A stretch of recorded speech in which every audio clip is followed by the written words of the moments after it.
উদয়নারায়ণপুরে বন্যা পরিস্থিতির অবনতি, প্লাবিত হতে পারে আরও এলাকা।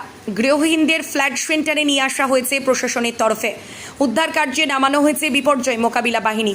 পুজোর মুখে হাওড়া উদয়নারায়ণপুরে ভয়াবহ বন্যা পরিস্থিতি, সেই পরিস্থিতি আরও অবনতি হয়েছে। ইতিমধ্যে 10টি গ্রাম পঞ্চায়েত এলাকার 112টি গ্রাম প্লাবিত হয়েছে। নতুন করে একাধিক এলাকা প্লাবিত হতে পারে এমনটাই আশঙ্কা করা হয়েছে। বন্যা পরিস্থিতির জেরে প্রায় 40,000 মানুষ গৃহহীন হয়ে পড়েছে। গৃহহীনদের ফ্ল্যাট সেন্টারে নিয়ে আসা হয়েছে প্রশাসনের তরফে। উদ্ধার কার্যে নামানো হয়েছে বিপর্যয় মোকাবিলা বাহিনী।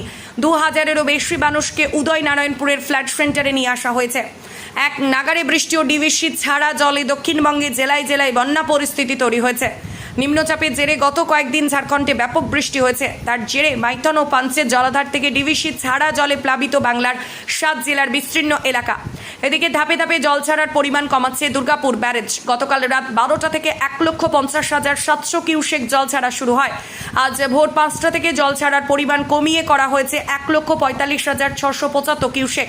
গত দুদিন বৃষ্টি হয়নি, এর ফলে জল ছাড়ার পরিমাণ কমিয়েছে ডিভিসি। গতকাল রাত 12টা থেকে 1,20,000 কিউসেক জল ছাড়া হচ্ছে। ফলে মাইথন ও পাঞ্চের জলাধার থেকেও জল ছাড়ার পরিমাণ কমেছে। বৃষ্টি না হলে জল ছাড়ার পরিমাণ ধীরে ধীরে আরও কমানো হবে বলে ডিভিসি জানিয়েছে। অন্যদিকে প্রবল বৃষ্টি ও ডিভিসি ছাড়া জলে হাওড়া, হুগলি, 2 বর্ধমান, 2 মেদিনীপুর, বাঁকুড়া ও বীরভূমের বন্যা পরিস্থিতি। লাভপুরে প্লাবিত এলাকা পরিদর্শনে গিয়ে স্পিডবোট উল্টে পড়ে গেলেন বীরভূমের জেলা শাসক এবং তৃণমূলের 3 সাংসদ বিধায়ক। পুরসুরা ও ঘাটালে পরিস্থিতি খতিয়ে দেখার ম্যান মেড বন্যার অভিযোগে সরব হন মুখ্যমন্ত্রী। পাল্টা তাকে নিশানা করেছেন শুভেন্দু অধিকারী।